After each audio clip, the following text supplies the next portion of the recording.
जो लोग मेरे इस चैनल पर नए हैं या फिर मेरा ये वीडियो किसी और प्लेटफॉर्म पर देख रहे हैं तो मेरा YouTube channel political Tamasha with doctor Arshi को सब्सक्राइब करके वहां पे लगी बेल आइकॉन को जरूर दबा दें ताकि आपको हमारे आने वाले हर वीडियो की अपडेट्स मिलती रहे। और दोस्तों, अगर आपको हमारा काम पसंद आता है, हमारे वीडियोस पसंद आते हैं तो www.patreon.com/dr अर्शी खान पर जाकर डोनेट करके आप हमारे काम को सपोर्ट कर सकते हैं। तो चलिए आज के सियासी तमाशे के सफर को शुरू करते हैं।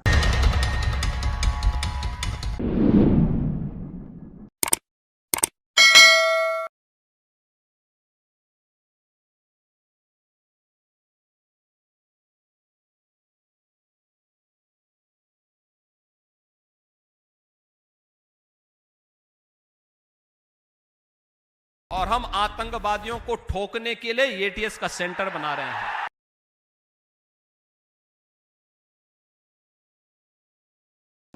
हो गया ना, फोटो हो गया ना। एक बच्चा को जो उम्र में मदरसे में दाखिल किया जाता है वो नहीं जानते हैं कि मुझको कहाँ दाखिल किया गया है। पुरानी कहावत है, नया नया मुसलमान ज्यादा प्याज खाता है। एक पलटी मार शख्स सालों कांग्रेस में रहने के बाद बीजेपी जैसी पार्टी में शामिल हुआ तो उसको यह सियासी तमाशा तो दिखाना ही पड़ेगा कि वो एक सच्चे हिंदुत्ववादी नेता है, क्योंकि मौका परस्त शख्स अब एक दूसरे डोमेन में आकर खुद को सेटल करने की कोशिश कर रहा है। लेकिन उस स्टेट के लोग हिंदी बेल्ट वाले उत्तर प्रदेश, मध्य प्रदेश और बिहार जैसी सियासत कबूल नहीं कर रहे हैं। तो दोस्तों, मैं बात कर रही हूं करीब 20 साल कांग्रेस में रहकर अपनी सियासी जमीन तैयार करने वाले हेमंत बिस्वा शर्मा यानी असम के चीफ मिनिस्टर की, जो बीजेपी में शामिल होने के बाद अपने मुसलमानों को टारगेट करने वाले तमाम तरह के फैसलों से खुद को एक हिंदुत्ववादी नेता साबित करने में लगे हुए हैं। असम में 2016 से बीजेपी हुकूमत कर रही है। इससे पहले सर्बानंद सोनोवाल असम के मुख्यमंत्री थे, लेकिन उनके 5 साल के कार्यकाल में मदरसों में जिहादी मिलने की किसी भी इंसिडेंट की इतनी चर्चा नहीं हुई जितनी मुस्लिम कम्युनिटी के खिलाफ प्रोपेगेंडा चीफ मिनिस्टर शर्मा के दौर में चल रहा है। तो आपको बता दूं कि असम के मुख्यमंत्री शर्मा ने जिम्मेदारी संभालते ही स्टेट में मंदिरों की जमीन को एनक्रोचमेंट यानी अतिक्रमण मुक्त करवाने के नाम पर सबसे पहले दरंग जिले में कैंपेन चलाया। सरकारी कब्जे वाली जमीन को खाली कराने के लिए जो किया गया, उसके बाद तकरीबन 200 फैमिलीज यानी तकरीबन 500 से ज्यादा लोग बेघर हो गए और बेघर हुए सभी परिवार मुस्लिम कम्युनिटी के थे। इसके बाद चीफ मिनिस्टर ने मुसलमानों के 10-12 बच्चे होने को लेकर पॉपुलेशन एक्सप्लोजन यानी जनसंख्या विस्फोट का मुद्दा उठाया। फिर गायों की सिक्योरिटी से related Assam cattle preservation bill सदन में लेकर आए। फिर मुख्यमंत्री शर्मा ने असम जैसे स्टेट में लव जिहाद जैसे मुद्दों पर बयान दिया और अब फिर से मदरसों में जिहादियों की बात करके पूरी मुस्लिम कम्युनिटी को निशाना बनाने का सियासी तमाशा चल रहा है। अहम बात यह है कि इन सबके बीच ईस्टर्न बंगाल से आए मुसलमानों को लेकर असम में एक अलग तरह का ही सियासी तमाशा चल रहा है। दरअसल असम की बीजेपी सरकार एक ऐसा कॉन्सेप्ट बनाने की कोशिश कर रही है कि बंगाली ओरिजिन के ये मुसलमान आमतौर पर देशभक्त नहीं हैं और साथ ही मदरसों को लेकर जिस तरह का नैरेटिव बनाया जा रहा है वो हिंदू मुसलमानों के बीच कोऑर्डिनेटी यानी सौहार्द को बेहद नुकसान पहुंचाने वाला साबित हो सकता है। दरअसल असम में बीजेपी की इस सियासत में ईस्टर्न बंगाल के मुसलमानों को अलग थलग करने की कोशिश करी जा रही है।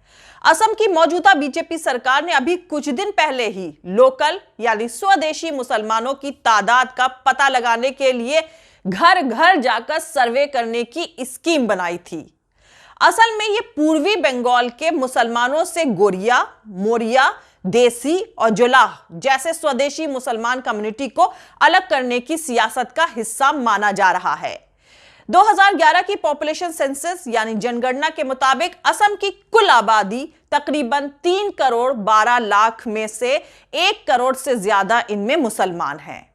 इनमें 42 लाख से ज्यादा स्वदेशी मुसलमान बताए जाते हैं।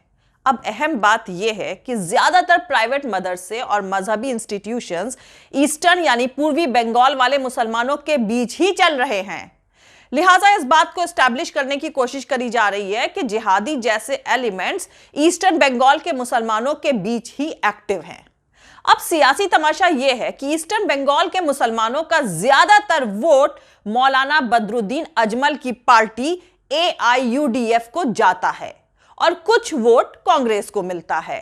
लिहाजा बीजेपी देसी मुसलमानों को अपने पाले में करने की कोशिश कर रही है और इसी सियासी खेल के तहत अब असम पुलिस स्टेट में बाहर से आने वाले मुस्लिम कम्युनिटी के सभी इमामों को पहचान का वेरिफिकेशन करेगी। इसके लिए असम की बीजेपी सरकार ने एक SOP मतलब स्टैंडर्ड ऑपरेटिंग प्रोसीजर तैयार किया है। दरअसल असम के मुख्यमंत्री हेमंत बिस्वा शर्मा ने मंडे को कहा है कि उन्होंने एक SOP बनाई है। अगर असम के बाहर से कोई नया इमाम किसी गांव में आता है तो लोकल गांव वाले इसकी खबर करीबी पुलिस स्टेशन को देंगे, जिसके बाद पुलिस उस शख्स की पहचान का वेरिफिकेशन करेगी। चीफ मिनिस्टर ने यह भी कहा कि इस काम के लिए एक सरकारी पोर्टल बनाया जाएगा जिस पर इमामों और मदरसे के टीचर्स को अपना रजिस्ट्रेशन कराना होगा। मुख्यमंत्री शर्मा का यह दावा है कि इस काम में असम की मुस्लिम कम्युनिटी बीजेपी सरकार की काफी मदद कर रही है। दरअसल कहा जा रहा है कि मुख्यमंत्री शर्मा का यह बयान असम में अल कायदा इंडियन सब कॉन्टिनेंट यानी AQIS और अंसारुल्लाह बंगला टीम यानी ABT जैसे एक्सट्रीमिस्ट ऑर्गेनाइजेशन से जुड़े कुछ लोगों की गिरफ्तारी के बाद सामने आया है। पुलिस की इंफॉर्मेशन में ऐसा कहा जा रहा है कि असम में गिरफ्तार करे गए इन लोगों में से कुछ मस्जिदों के इमाम हैं और कुछ मदरसों के टीचर्स हैं। तो आपको बता दूं कि असम पुलिस ने सैटरडे की रात ग्वालपाड़ा जिले से जिन 2 लोगों को गिरफ्तार किया था उनका सीधा रिश्ता अल कायदा और अंसारुल्लाह बंगला टीम से बताया जा रहा है। पुलिस ने गिरफ्तार इन दोनों लोगों की पहचान अब्दुस सुभान और जलालुद्दीन शेख के तौर पर करी है। अब्दुस सुभान तिनकुनिया शांतिपुर मस्जिद स्टेशन के इमाम बताए गए हैं, जबकि जलालुद्दीन शेख तिलपारा नतुन मस्जिद के इमाम हैं। असम पुलिस के डायरेक्टर जनरल भास्कर ज्योति महंत का कहना है कि स्टेट में चल रहे सभी मदरसों की एक मास्टर डायरेक्टरी बनाई जाएगी। वहीं असम में चल रहे इन प्राइवेट मदरसों को लेकर बीजेपी सरकार के इन तमाम पाबंदियों को खासकर मुख्यमंत्री हेमंत बिस्वा शर्मा के बयान को ज्यादातर लोग उनकी हिंदुत्ववादी सियासत का हिस्सा बता रहे हैं। जानकारों का मानना है कि मुख्यमंत्री कभी कहते हैं कि मियां मुसलमानों का वोट उन्हें नहीं चाहिए, तो कभी इंडिजिनस यानी स्वदेशी मुसलमानों को कम्युनिटी से अलग करके देखते हैं। ऐसे में उनका कोई भी बयान सियासत से परे नहीं है। वैसे दोस्तों, मैं आपको बता दूं कि असम में ऐसे इल्जाम पहले भी लगते आए हैं कि जिन दूर दराज के इलाकों में स्कूल नहीं है वहां के कुछ मदरसों में बच्चों को कट्टरपंथी इस्लाम की पढ़ाई करवाई जाती है। दोस्तों, असम में मदरसा सिस्टम सालों से चला आ रहा है। पहले भी मदरसों पर इल्जाम लगते आए हैं, लेकिन अभी तक जांच में ऐसा कुछ भी सामने नहीं आया है। अभी हाल ही में मुख्यमंत्री शर्मा ने कहा था कि असम इस्लामी कट्टरवाद का सेंटर बन गया है। तो यहां पर मैं आपको बता दूं कि असम बांग्लादेश की सरहद से सटा एक स्टेट है, लिहाजा वहां से ऐसे जिहादी एलिमेंट्स असम में दाखिल हो सकते हैं और यह देखना सिक्योरिटी एजेंसी का काम है। लेकिन इसका मतलब यह नहीं है कि सारे मदरसों में जिहादी आ गए हैं।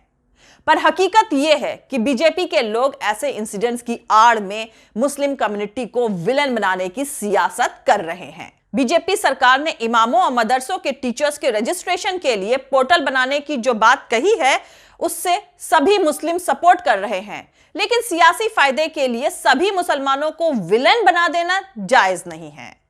असम की बीजेपी सरकार ने हाल ही में स्टेट में चल रहे तकरीबन 700 सरकारी मदरसों को नॉर्मल स्कूल्स में बदल दिया था। सरकार का तर्क है कि मुस्लिम स्टूडेंट्स को मॉडर्न एजुकेशन प्रोवाइड करने के लिए ऐसा किया गया है। असम में फिलहाल 1000 से ज्यादा प्राइवेट मदरसे चल रहे हैं, जिन पर बीजेपी सरकार के तरफ से गवर्नेंस या गवर्नमेंट रूल के तहत लाने पर सोचा जा रहा है। कुल मिलाकर कहा जाए तो बाहर से आने वाले किसी भी शख्स की गिरफ्तारी के चलते या किसी मजहबी मदरसे में 1-2 लोगों की गिरफ्तारी से पूरे मुस्लिम कम्युनिटी को शक के दायरे में लाना बिल्कुल भी ठीक नहीं है। यह सिर्फ सियासी तमाशा है, क्योंकि सालों से चले आ रहे असम के मदरसे सिस्टम पर पहले भी इल्जाम लगे हैं, लेकिन जांच में ऐसा कुछ भी गलत सामने नहीं आया था। इसीलिए सभी मदरसों को जिहाद से जोड़कर बदनाम करने का सियासी खेल ना किया जाए तो असम और मुल्क के लिए बेहतर रहेगा।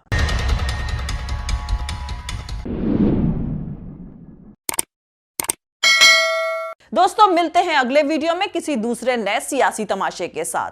जय हिंद, सत्यमेव जयते, अल्लाह हाफिज। दोस्तों, हमारा पूरा वीडियो और दूसरे और वीडियोस देखने के लिए हमारा YouTube channel political Tamasha with doctor Arshi को सब्सक्राइब करके वहां पे लगी बेल आइकॉन को जरूर दबा दें ताकि आपको हमारे आने वाले हर वीडियो की अपडेट्स मिलती रहे। और दोस्तों, अगर आपको हमारा काम पसंद आता है, हमारे वीडियोस पसंद आते हैं, तो www.patreon.com/dr अर्शी खान पर जाकर डोनेट करके आप हमारे काम को सपोर्ट कर सकते हैं। दोस्तों, अगर आपको हमारा वीडियो पसंद आता है तो लाइक और शेयर करना हरगिज नहीं भूलें। आप हमें फॉलो भी कर सकते हैं हमारे ट्विटर, इंस्टाग्राम और फेसबुक पेज पर। मेरा ट्विटर हैंडल है @arshi_aziz khan। Thank you. मिलते हैं अगले वीडियो में।